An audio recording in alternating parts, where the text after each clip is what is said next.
যুক্তরাষ্ট্রের president Donald Trump আবারও supreme কোর্টের দ্বারস্থ হয়েছেন।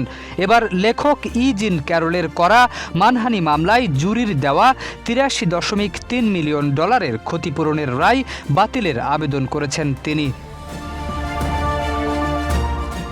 শুধু ট্রাম্পই নন, একই ইস্যুতে পৃথকভাবে আবেদন করেছে যুক্তরাষ্ট্রের বিচার বিভাগও। তাদের যুক্তি, প্রেসিডেন্ট হিসেবে দায়িত্ব পালনকালে ট্রাম্প যে মন্তব্য করেছিলেন তা সরকারি দায়িত্বের অংশ, তাই এসব মন্তব্যের জন্য ব্যক্তিগতভাবে তাকে দায়ী করা উচিত নয়। 2024 সালের ট্রাম্প বনাম যুক্তরাষ্ট্র মামলার সুপ্রিম কোর্টের রায়ের কথাও তুলে ধরেছেন ট্রাম্পের আইনজীবীরা।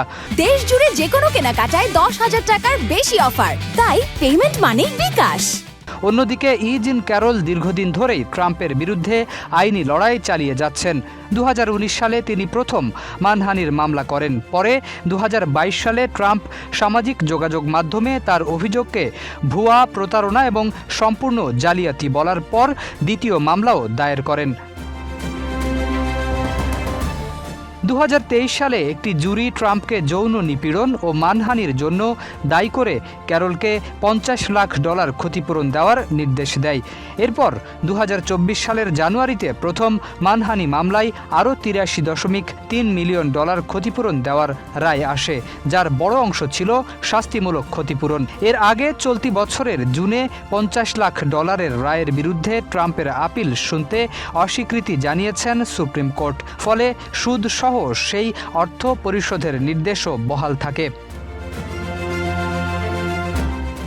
জিন ক্যারল তার বইয়ে অভিযোগ করেন, 1996 সালে নিউ ইয়র্কের একটি ডিপার্টমেন্ট স্টোরের ড্রেসিং রুমে ট্রাম্প তাকে যৌন নিপীড়ন এবং ধর্ষণ করেছিলেন। ট্রাম্প বরাবরই সেই অভিযোগ অস্বীকার করে আসছেন এবং দাবি করেছেন অভিযোগটি সম্পূর্ণ মিথ্যা।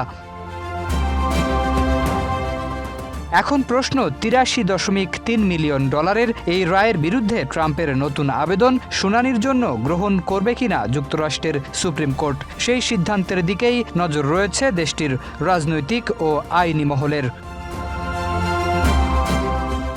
শরীফ উদ্দিন, ইত্তেফাক নিউজ।